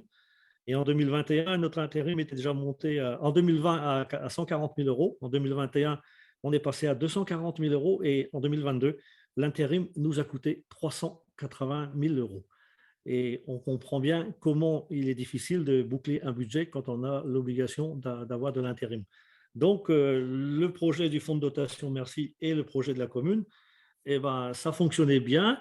On a été aussi donc labellisé Petite Ville de demain, ce qui nous permet, nous, à une petite commune rurale, d'avoir des possibilités de développement, de financement pour nos projets. Et donc, on a mis en place une OPARU, qui est une opération programmée d'amélioration de l'habitat, et une ORT, donc c'est aussi une opération de revitalisation du territoire. Donc, on a tous ces labels, tous ces cachets, ce qui nous permettait de nous développer et donc de pouvoir accueillir soit mais pas dans l'ancien collège Saint-Laurent. Moi, j'avais été clair avec le fonds de dotation Merci, je ne voulais pas qu'on crée un ghetto à Calac, donc on voulait accueillir les familles dans des maisons dispersées sur le territoire. Et voilà, ça marchait bien. Et puis, patatrac, un beau jour, après une présentation en réunion publique, 3 habitants de Calac ont réagi très rapidement en faisant paraître des articles dans la presse. Ici à Calac, 100 migrants arrivent demain, à tel point que la gendarmerie, le lendemain de cette réunion publique, m'ont appelé en me disant « Mais monsieur le maire, il paraît qu'il y a un train avec 70 migrants qui arrive demain à Calac. » Je me suis dit « Mais d'où vous sortez ça ?» À la réunion publique, moi j'avais annoncé qu'on allait accueillir sur les 10 prochaines années entre 5 et 15 familles, ce qui ferait 70 familles au total. Et tous les chiffres ont été transformés et ça a explosé. Et donc, voilà, la municipalité a été mise à mal, c'est vrai. Donc, vous avez un projet qui rencontre un besoin du territoire, qui est travaillé pour que ça réponde aussi à la stratégie de revitalisation de la commune et puis d'implantation de l'habitat dans la commune. Et donc, pour revenir un petit peu sur comment démarre l'opposition, donc 3 personnes de la commune Oui, donc écrivent dans la presse, enfin, oui. sont interviewées dans la presse ou écrivent Oui, 3 personnes d'ailleurs de couleurs politiques totalement différentes. Aujourd'hui, une seule d'entre elles a poursuivi l'action parce que les autres ont très bien compris que notre projet tenait la route. Mais voilà, donc ces 3 personnes ont fait paraître des articles, ont commencé à distribuer des tracts sur le marché le mercredi matin, et ce qui a commencé à faire beaucoup de bruit. Et donc, avec le fonds de dotation Merci, bon, après plusieurs échanges et avec mes collègues élus, on a décidé à un moment donné de faire une conférence de presse pour tenter de bien expliquer le projet à la population. Et ça a été peut-être la plus grosse erreur qu'on a fait, c'est de faire cette conférence de presse, parce que quand on fait une conférence de presse, c'est finalement les journalistes, il y a la liberté, comme c'est normal, hein, la liberté d'expression et d'écriture des journalistes. Et voilà, le Braise Info s'est réveillé, riposte laïque avec, et voilà, les attaques ont fusé, les réseaux sociaux ont pris ça en main, et d'où la grosse difficulté. Donc, vous avez un relais par donc, les réseaux Braise Info et Riposte Laïque, et assez vite, vous vous retrouvez avec une manifestation dans Calac contre le projet. Oui, on avait fait cette conférence de presse au mois de juillet. Au mois d'août, on voyait bien que la pression montait. Et puis, courant août, ils avaient voulu faire une petite manifestation devant la mairie. Ces 3 personnes qui avaient lancé l'histoire. Finalement, elle n'a pas eu lieu. Mais Riposte Laïque, Braise Info et le parti Reconquête, qui est arrivé sur le coup, ont décidé de faire donc une manifestation le 17 septembre à Calac, à laquelle il y avait environ 250 personnes et à peine 24 habitants que moi j'avais compté de Calac, parce que j'étais de garde à la salle de la mairie pour assurer la sécurité des bâtiments. Et comme on était à l'étage, je voyais très bien toutes les personnes qui étaient à la manifestation. Et bon, c'est une manifestation où il n'y avait que des cris de haine, le rejet de l'autre, le rejet de l'accueil, hein, c'était clair. Hein. En contrepartie, sur la place du centre, il y avait aussi une contre-manifestation avec nos partisans, où il y avait entre 300 et 400 personnes, où il y avait quand même des soutiens politiques du secteur, mais ça restait mesuré. À propos des soutiens, comment est-ce que sont arrivés les soutiens sur le territoire et autour? Alors, je pose cette question de cette manière-là parce que, évidemment, j'ai en tête la démission du maire de Saint-Brévin et qui soulignait le fait que les soutiens des uns et des autres avaient été assez tardifs par rapport au projet. Alors, je tiens à rappeler, comme vous le disiez, que ce sont 2 projets différents, puisque d'un côté, il y a le projet de répartir les demandeurs d'asile en cours d'instruction de dossier sur le territoire, donc projet porté au niveau national. Et d'un autre côté, ce projet-ci, c'était donc des réfugiés au statut déjà confirmé, et Oui. donc en phase d'intégration en fait dans les territoires. Oui, nous n'aurions accueilli que des réfugiés relevant du droit commun et qu'on souhaitait intégrer par l'emploi et par l'accueil dans les écoles, l'accueil par nos associations qui sont importantes à Calac, parce que nous avons quand même un réseau d'associations important à Calac, des bénévoles qui s'occupent d'ailleurs des familles réfugiées qui sont là depuis un certain nombre d'années, et des réfugiés qui ne nous posent aucun problème. Et donc, concernant le soutien des uns et des autres, il a mis, comme à Saint-Brévin, certainement du temps à démarrer. Moi, je n'irai pas à dire, comme l'a dit le maire de Saint-Brévin, que nous n'avons jamais été accompagnés, nous n'avons jamais eu le soutien des services de l'État. Moi, à partir du moment où les manifestations ont eu lieu, que ce soit celle du 17 septembre ou celle du 5 novembre, nous avons toujours eu les services de l'État présents lors de ces manifestations. Même monsieur le préfet était présent à Calac et les services de l'ordre étaient là et il n'y a pas eu de débordement. Et j'en suis navré. Et j'ai participé la semaine dernière à la manifestation de soutien de M. Mourès parce que je pense qu'il était important que je sois présent, ayant subi les mêmes violences que lui. Ça, c'est clair. On a subi les mêmes violences, les mêmes menaces de mort. Lui, ses voitures ont été brûlées, sa maison a été partiellement brûlée. C'était arrivé bien plus loin que chez moi. Mais même ici à Calac, petite ville rurale, la gendarmerie m'a demandé de flouter les fenêtres de ma maison. Monsieur le préfet voulait qu'on installe un système de sécurité autour de ma maison, ce que j'avais refusé parce que moi j'habite en pleine campagne et je considérais que chez moi j'étais tranquille. Et voilà, c'est des choses comme ça, mais je ne pouvais pas sortir dans la rue tranquillement, sans regarder derrière moi, Lorsque certains jours, vous avez un architecte qui travaillait pour nous sur un projet de la commune qui est allé, il était en résidence à Calac pendant quelques jours, il est allé chercher son pain dans la boulangerie, il discutait avec la boulangère des projets de la commune. Derrière lui, à cet instant-là, un monsieur arrive et il lui dit Monsieur le maire, à Calac, la seule chose qu'il attend, c'est une balle en pleine tête. Vous entendez ça à Calac, vous vous dites waouh, ça devient dangereux. Mais bon, c'est comme ça. Donc, au fil des mois, vous avez cette opposition qui se radicalise, qui est très soutenue par des acteurs extérieurs au territoire. Oui. Et se pose la question du maintien ou non du projet. Comment on en arrive à se poser cette question-là? On arrive à se poser cette question-là parce que quand on écoute son conseil municipal et lorsqu'on écoute aussi une partie de la population de Calac qui, après la manifestation du 5 novembre, a pris peur. On le disait que la terreur s'était installée à Calac. Je ne pense pas que la terreur s'était installée, mais les personnes d'un certain âge se sont rappelées les souvenirs de 44, de 45, de la guerre, de plein de choses comme ça. Ils ont vu des grenades à Calac lacrymogènes tirées, ils ont vu de la fumée partout au-dessus de la ville. Ils ont eu peur. Et mes conseillers municipaux, parce que moi-même, finalement, moi, personnellement, je n'ai pas été agressé dans la rue avec les Calacois.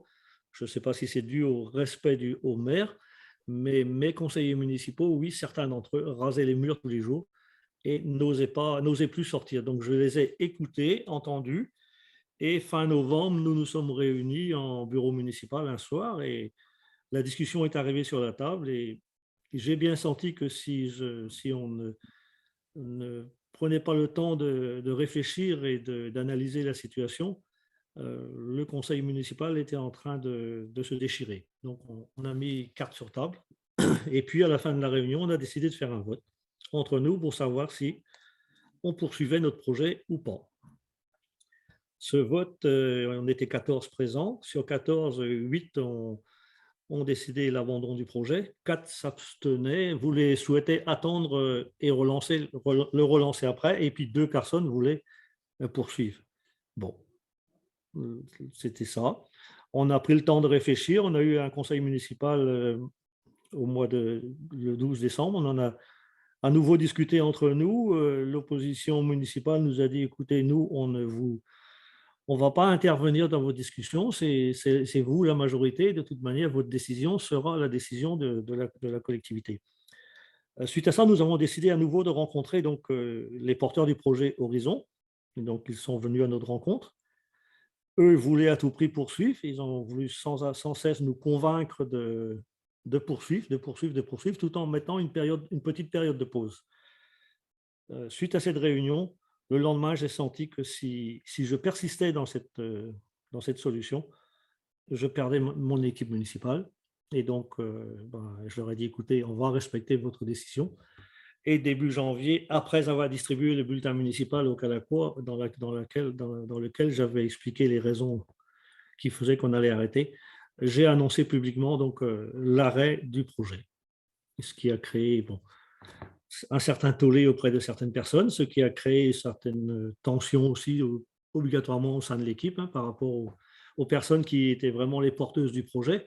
Mais si je n'avais pas pris cette décision-là, j'aurais été certainement aujourd'hui dans la position du maire de Saint-Brévin et même au-delà, je dirais, parce que mon équipe aurait démissionné, une partie d'entre eux, une bonne partie, nous serions tombés et peut-être qu'aujourd'hui, l'extrême droite ou les opposants au projet auraient été à la tête de la commune et c'est ce que je ne voulais pas faire vivre au Calacois. Merci. Quand nous préparions, on parlait des soutiens reçus par Calac et on parlait finalement de la difficulté pour un territoire rural d'être au cœur de l'attention de réseaux militants, donc avec le cœur de l'opposition, de mobilisation de gens, pas forcément du territoire, et puis des soutiens qui, dans un premier temps, viennent de réseaux militants de gauche, mais pas forcément du territoire, et donc qui finalement n'ont pas forcément contribué à l'apaisement sur la commune. Non, oui, oui, tant dans ceux qui étaient opposés au projet que dans ceux qui venaient nous soutenir, on n'avait pas forcément un soutien local parce que les habitants de Calac, je considère, sont mesurés et n'osaient pas s'exprimer. Beaucoup d'entre eux ne voulaient pas s'exprimer ni dans la rue, ni dans les manifestations. Il y avait plus de monde à la manifestation de soutien auquel je n'ai pas pu participer puisque j'étais confiné dans la mairie, mais j'ai eu des échos avec mes collègues et lors de la deuxième manifestation, je pense que toutes les personnes qui sont venues nous soutenir de loin et qui se sont manifestées par rapport à ce projet-là et qui voulaient nous apporter leur soutien, mais c'était un soutien, je crois, qui venait contre Reconquête, contre les partis extrémistes. Donc, c'était les antifas qui sont venus. Et parmi les antifas, il y avait une partie de Black Bloc qui, eux, étaient venus pour certainement soit aller chercher l'affrontement, soit avec les forces de l'ordre, soit avec l'extrême droite. Et ça nous a fait peut-être plus de mal que de bien, oui. Euh, si, euh, si vous aviez des conseils pour une autre commune ou si demain vous deviez refaire un projet comme ça, comment s'y prendre euh, pour que ce soit mieux compris aussi au sein de la population et moins utilisé comme un étendard au-delà? Quel conseil j'aurais à donner à une collectivité qui souhaiterait le faire? Je pense qu'il faudrait bien préparer le projet en amont. Nous n'avions peut-être pas bien préparé le projet. Il était bien ficelé du côté du fonds de dotation Merci, mais c'était quand même aussi leur premier projet. C'était la première fois qu'ils rentraient en contact avec une municipalité où ils rentraient vraiment dans un dossier profondément et nous n'avons certainement pas bien présenté le projet. La première réunion publique nous a fait du mal. Nous n'avons pas pu en faire d'autres derrière puisque nous aurions eu des manifestants à chaque fois dans la salle des fêtes et donc au moins 200 ou 300 personnes qui seraient venues nuire à la tenue d'une réunion publique de présentation. Et je dirais aux collègues maires qui souhaiteraient préparer un projet comme ça, de très bien le préparer en amont et au moment où ils vont le présenter, il faudrait que le projet soit vraiment mûr et prêt à être mis en place dans les toutes premières semaines qui suivraient, si on veut. Et puis pour parler de Calac aujourd'hui, quelle est l'ambiance, quels sont les projets et puis en quoi Calac est aussi toujours une terre d'accueil en fait. Calac est toujours une terre d'accueil, il restera une terre d'accueil. Depuis ce projet-là, il y a eu le projet de M. Macron qui a été dévoilé au mois de septembre, qui a décidé que les réfugiés qui devaient venir en France et qu'on avait l'obligation d'accueillir, ou d'ailleurs le Haut Commissariat aux réfugiés nous interpellait. Nous avons accueilli ces dernières semaines 2 nouvelles familles, une famille soudanaise et une famille syrienne, 16 personnes en tout et pour tout, et ça se passe très bien. Et l'on restera une terre d'accueil. Voilà.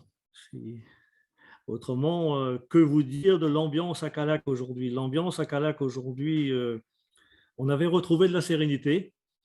Malheureusement, ces dernières semaines, une de mes adjointes est intervenue sur les réseaux, surtout à Mediapart. Et depuis, ça s'est à nouveau cristallisé parce que sur les réseaux, alors que nous avions pris une décision commune, c'était une décision d'abandon qui était commune, j'ai été attaqué vraiment. Le maire a été mis en cause. Elle a annoncé clairement que le maire avait jeté l'éponge et c'était une erreur impardonnable. Et à partir de là, depuis ce jour, une nouvelle tension est née au sein du conseil municipal. J'ai dû prendre la décision, puisqu'on le sait très bien, après une élection municipale, le conseil municipal élit ses adjoints en son sein et le maire leur attribue des délégations. J'ai dû, lundi dernier, prendre la décision d'enlever ces délégations à mon adjointe. Et ce soir, je vais avoir un conseil municipal très tendu. Je pense que les opposants au projet vont être là.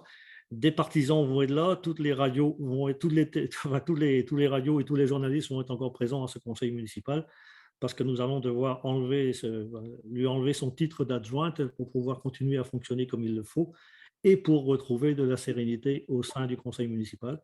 Et c'est quelque chose que je trouve de très, très dommageable parce que c'était l'une de mes adjointes certainement les plus intelligentes et les plus instruites et celle qui nous a fait qui nous a fait mener énormément de beaux projets à Calac, parce que si nous avons la garderie gratuite, la cantine à 1 € et le petit déjeuner à l'école pour tous les enfants tous les jours, je pense que c'est bien grâce à elle. Et je trouve dommage d'être obligé d'en arriver à ce niveau de situation aujourd'hui, mais voilà. En dehors de ça, Calac a toujours bien sûr des projets, plein de projets, parce que je vous ai dit qu'on était labellisé Petite Ville de demain. Il y a, comme je l'ai dit, une nouvelle dynamique à Calac.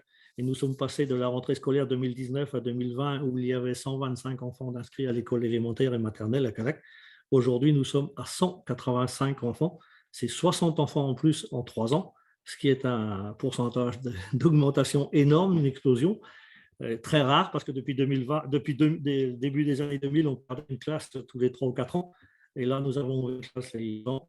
Nous avons demandé une nouvelle ouverture cette année et j'espère qu'on va l'avoir en septembre. On est à la limite, on n'a pas 27 enfants par classe, mais on est à 26,7. Donc, nous sommes très proches de la limite d'ouverture de la classe, mais nous avons des classes à 32 enfants. Donc, une dynamique s'installe. Le projet Petite Ville de demain, nous avons travaillé là avec un cabinet d'architectes, un très beau cabinet, c'est les ateliers du Rouget. Je ne sais pas si vous les connaissez, ils viennent du Cantal. Nous avons un atelier d'architectes du Cantal qui travaille avec nous pour une étude programmatique où nous sommes en train d'analyser tout le devenir de la commune pour les 10 ou 15 prochaines années à venir.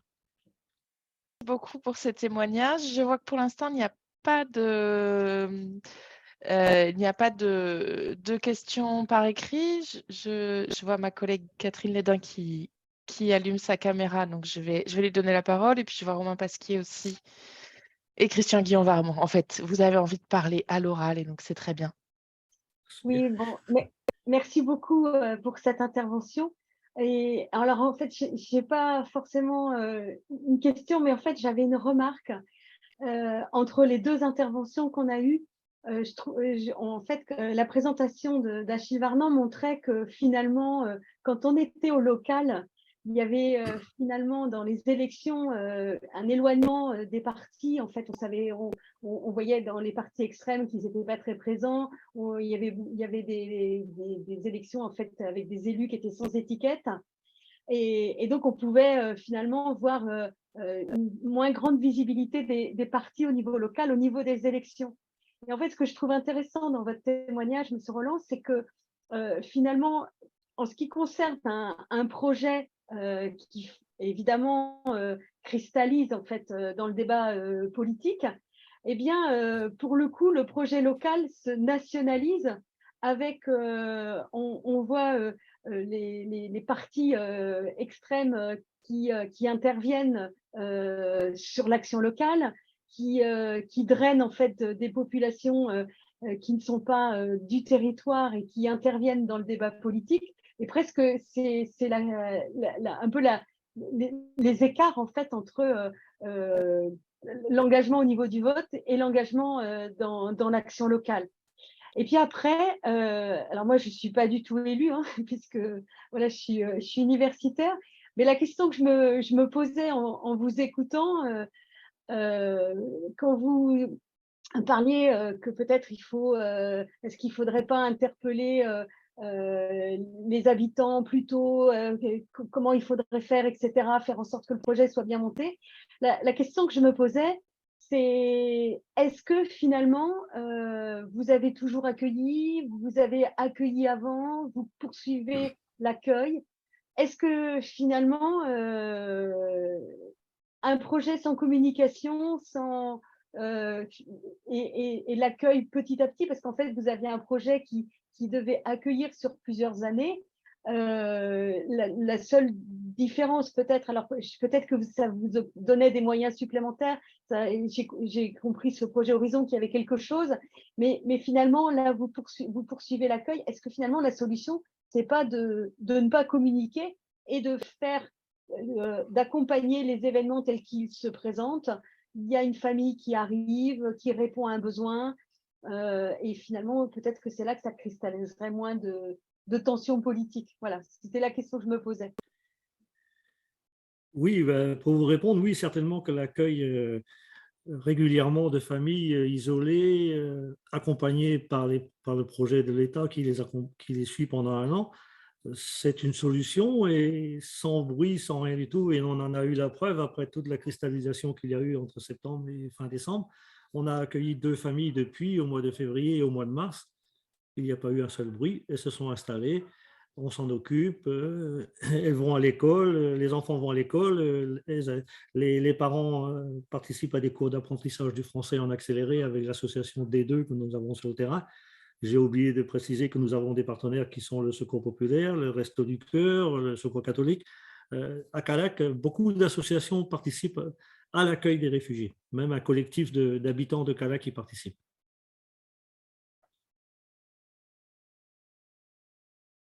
Romain Pasquier, vous vouliez faire une remarque, poser une question? Oui, merci Monsieur le maire pour ce témoignage passionnant. Est-ce que vous avez songé à un moment donné à faire un référendum consultatif?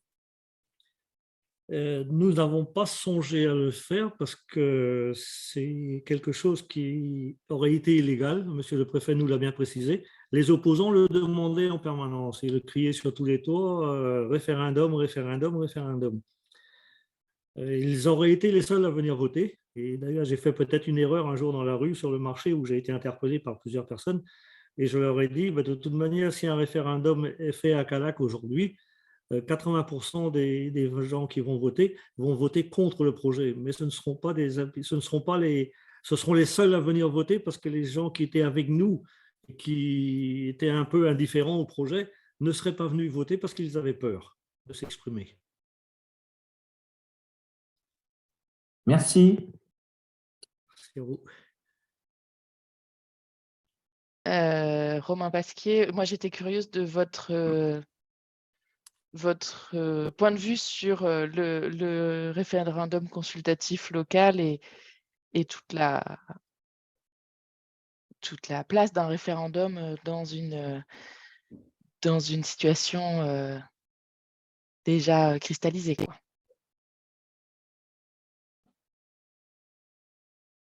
C'est à moi que vous posez la question? Ah non, non, c'est juste, je posais la question parce que de toute façon, on n'a pas du tout une culture du référendum, donc on ne sait pas du tout l'utiliser.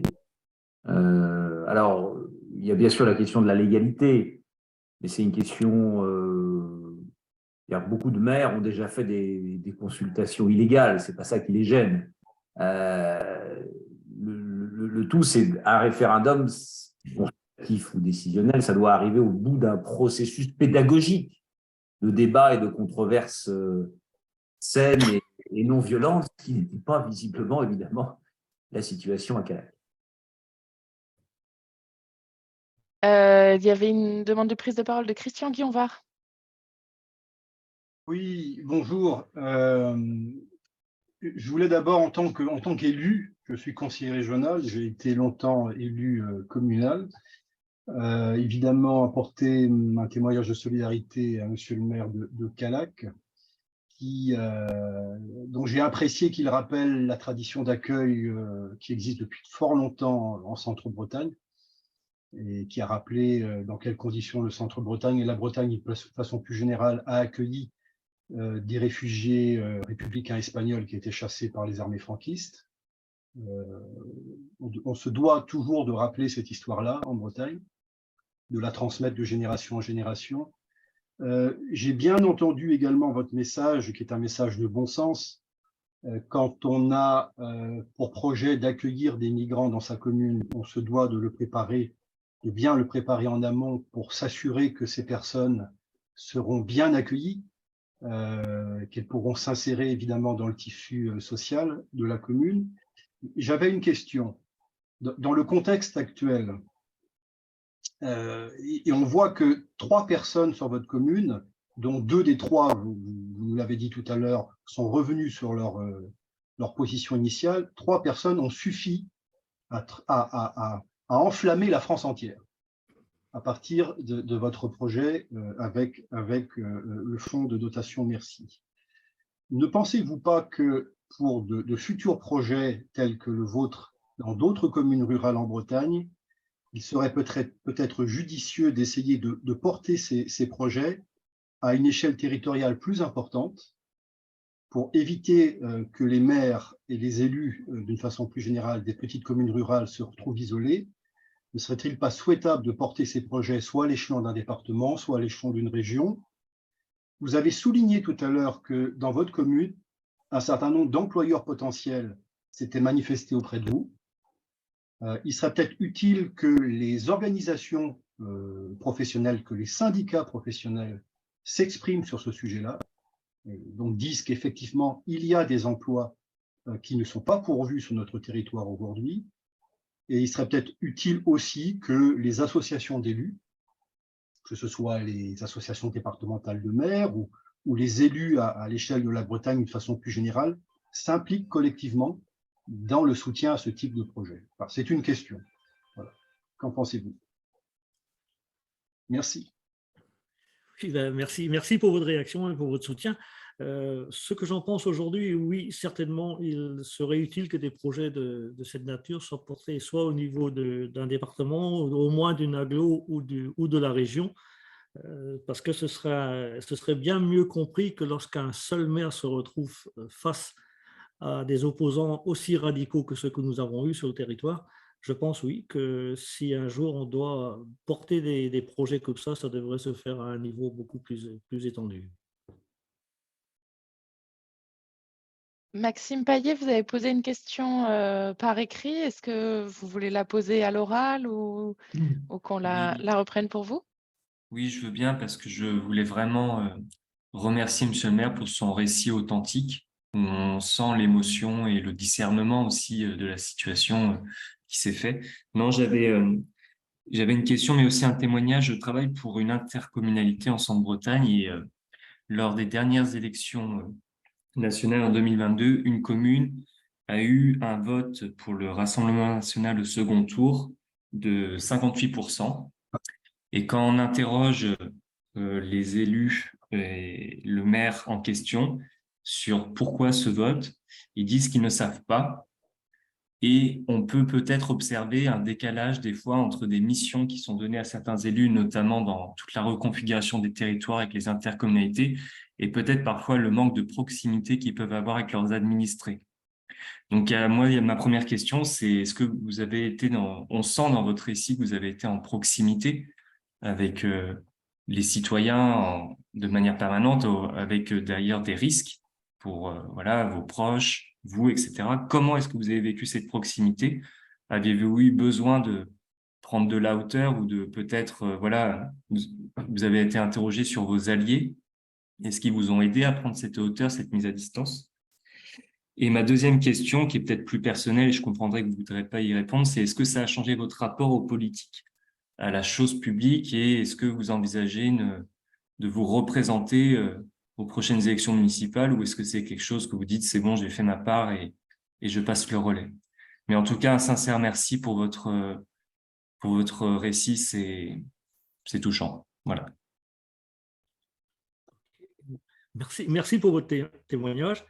La seule chose que je peux vous dire que, bon, concernant la question personnelle, après, pour savoir si on se représentera à la fin du mandat ou pas, je ne le sais pas forcément aujourd'hui, parce que je pense qu'il est souhaitable de prendre le temps d'analyser ce que sera la situation dans 3 ans. On verra, le moment venu, on verra.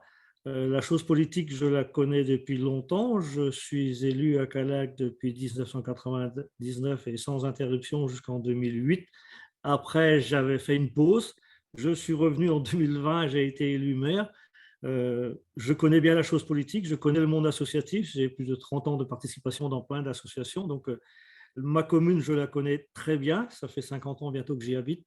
Et je suis né dans une petite commune rurale qui s'appelle Bulat-Pestivien, qui est juste à côté. Donc, ça fait très longtemps que je rayonne dans le secteur. Vous dire que j'en ai ras-le-bol de la politique. Moi, la politique, je ne l'applique pas au sens politicien pur. Je suis un élu donc, avec des valeurs de gauche. Nous avons une équipe de gauche. Je ne le cache pas, je suis un homme de gauche, mais je ne suis ni communiste ni socialiste, mais proche entre ces deux partis. Et demain, pourquoi pas continuer, on verra quel sera l'état de la situation à Callac à ce moment-là. Merci. Valérie Tabar, pardon. Et juste, excusez-moi, sur la question de la proximité, est-ce que vous avez eu besoin de prendre de la distance par rapport à ce que vous viviez au quotidien? Par rapport à ce qu'on vivait au quotidien, à un moment donné, oui, en tant que maire, il a fallu que je prenne disons, je ne sais pas si c'est de la hauteur ou de la distance, mais il a fallu que je dise à un moment donné, bon ben voilà, aujourd'hui, il faut prendre ça, il faut analyser la chose, mais prendre ça d'un peu plus loin et prendre son temps pour écouter surtout, écouter la population, écouter mes conseillers, parce qu'un maire n'agit jamais tout seul. Il y a des choses qu'il doit faire, c'est des compétences qui lui reviennent, mais son premier rôle est d'écouter et ses amis élus et ses habitants.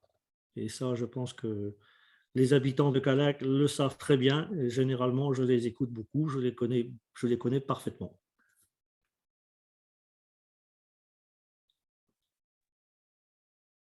Valérie Tabar. Oui, oui, bonjour à toutes et à tous. Merci aussi vraiment beaucoup pour votre témoignage. Exprimer ma solidarité, j'avais pu être à un rassemblement aussi à Callac en novembre. Et saluer aussi votre tonicité. Enfin, vous ne semblez pas abattu et vraiment, je salue votre courage et cette forme de tonicité.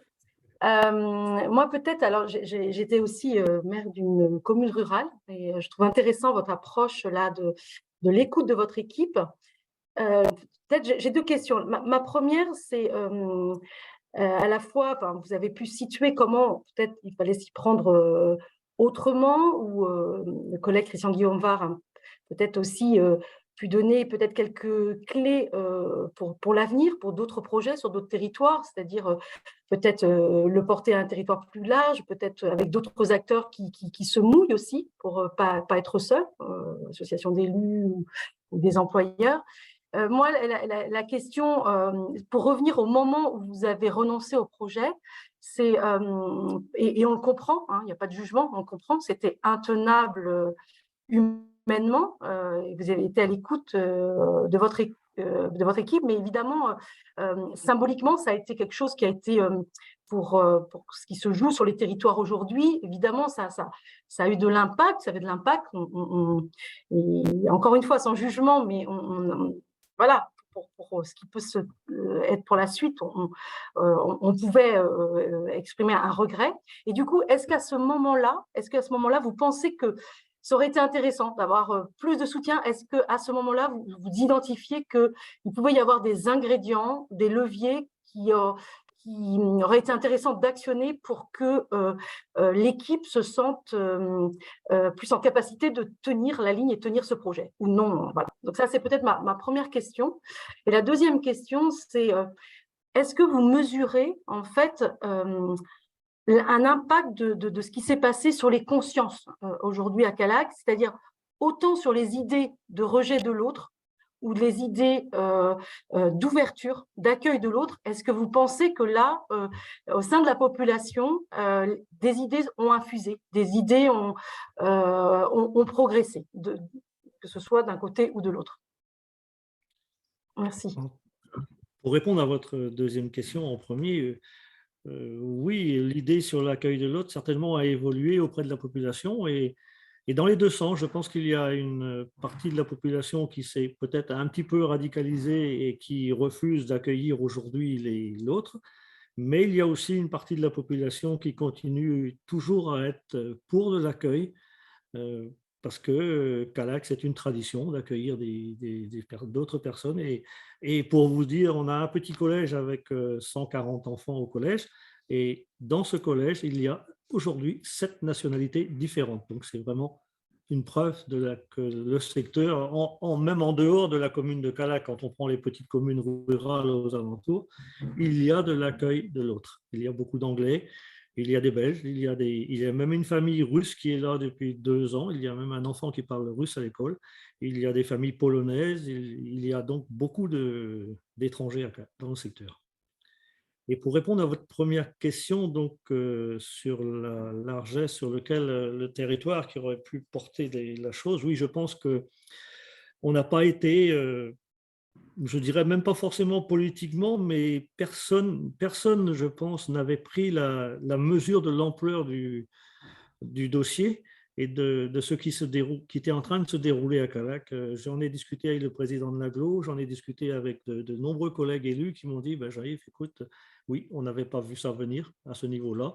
On aurait dû être auprès de vous depuis longtemps et on ne l'était pas. Il n'y avait pas le vrai soutien, que ce soit de l'Association des maires de France, que ce soit des maires des communes un peu plus grandes autour de chez nous.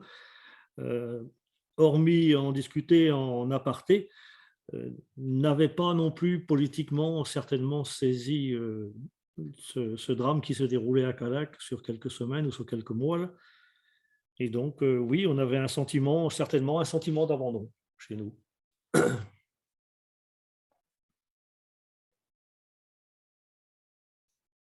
Je ne sais pas si j'ai répondu à vos questions. On a une question pratico-pratique de Civelle qui dit comment Calac héberge les familles aujourd'hui. Comment Calac héberge les familles aujourd'hui? Les toutes premières familles qui sont arrivées donc depuis 2014 sont hébergées dans des logements sociaux. Et les 2 dernières familles qui sont arrivées, elles, sont hébergées dans des maisons dont Viltaïs a fait l'acquisition. Et donc, ces familles sont locataires. Elles sont hébergées dans de très bonnes conditions. Merci. Je crois qu'on a fait le tour des questions dans le chat et des questions et des demandes d'intervention.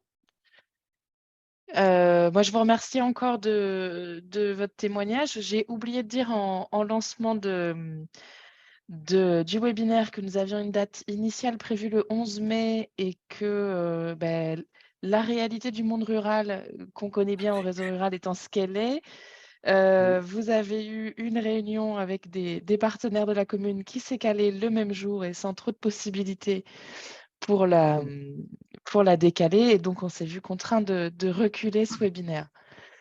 Mais merci d'avoir trouvé une nouvelle disponibilité et d'avoir témoigné auprès de nous aujourd'hui. Je pense que c'était riche et d'autant plus qu'on sent, enfin en tout cas en tant que réseau rural, on échange régulièrement avec des élus ruraux bretons et on sent qu'il y a une certaine nouveauté à des mobilisations venues de l'extérieur sur des projets portés ou diffusés en milieu rural et une tension assez importante de la part de l'extrême droite sur les territoires ruraux aujourd'hui.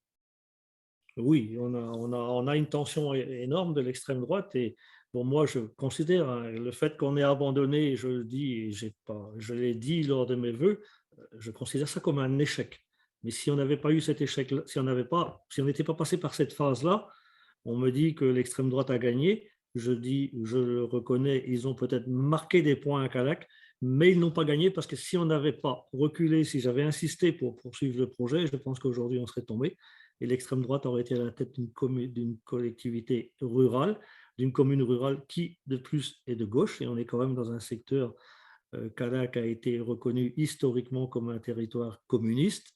Aujourd'hui, c'est un peu moins vrai, mais on est quand même une équipe de gauche et une équipe très large de gauche. Et c'est vrai qu'abandonner face à l'extrême droite, c'est désolant quelque part. Je sais que c'est un échec, mais je pense que malgré tout, et on verra en 2026 ce qu'il en sera, mais si les choses continuent à avancer comme il le faut dans l'ensemble de nos projets, je pense que oui, on essaiera quand même de se représenter et de prouver à la commune et aux habitants de Calac qu'on n'a pas été battu par l'extrême droite. Et on ne sera pas battu par l'extrême droite à Calac. Merci beaucoup. C'était aujourd'hui le 4e et dernier rendez-vous de ce cycle Nouvelle Ruralité, Nouveaux Ruraux, porté par le réseau rural avec la chaire Territoire et Mutation d'Action publique de l'IEP de Rennes et avec l'Institut Agro Rennes-Angers. Je vous annonce tout de même un rendez-vous qui s'est monté avec les chambres d'agriculture de Bretagne dans la continuité de ces réflexions sur nouvelle ruralité et nouveaux ruraux. Donc, c'est un webinaire qui aura lieu dans 2 semaines, le vendredi 16 juin en fin de matinée, qui s'appelle Campagne lieu de vie, de travail et de loisirs. que j'aurai aussi le plaisir de co-animer, mais cette fois-ci avec les chambres d'agriculture de Bretagne. Merci beaucoup à toutes et à tous de votre attention. Catherine Lédin, tu veux peut-être compléter? Alors oui, ben, en fait, je voulais juste poursuivre. En fait, on avait l'habitude à la fin de chaque webinaire de vous annoncer les suivants. Là, en fait, on vient de finir, on marche un peu en année universitaire. Donc, on vient de finir ce premier cycle. On prévoit, donc les trois, la Chartemap, le réseau rural et l'Institut Agro, de poursuivre et de vous proposer un nouveau cycle de nouvelles ruralités pour 2023-2024. Mais pour l'instant, tout est dans les cartons, donc on vous tiendra informé par les réseaux comme on a fait jusqu'à présent. Voilà. Mais ça sera une affaire à suivre. Et puis, si vous participez aujourd'hui à votre premier webinaire dans le cadre de ce cycle, sachez que vous pouvez rattraper les webinaires précédents puisqu'ils sont en ligne et sur la chaîne YouTube du Réseau Rural et sur la chaîne YouTube, alors je ne sais jamais, soit de la chaire, soit de l'IEP, mais en tout cas, vous trouverez les webinaires sur nos deux chaînes. Et un grand merci vraiment aux deux intervenants. En tout cas, merci beaucoup. Merci à tous. Au revoir. Merci aussi à tous et très heureux d'avoir participé à ce webinaire. Et bonne continuation à vous. Merci. Merci. Également. Bonne journée à vous.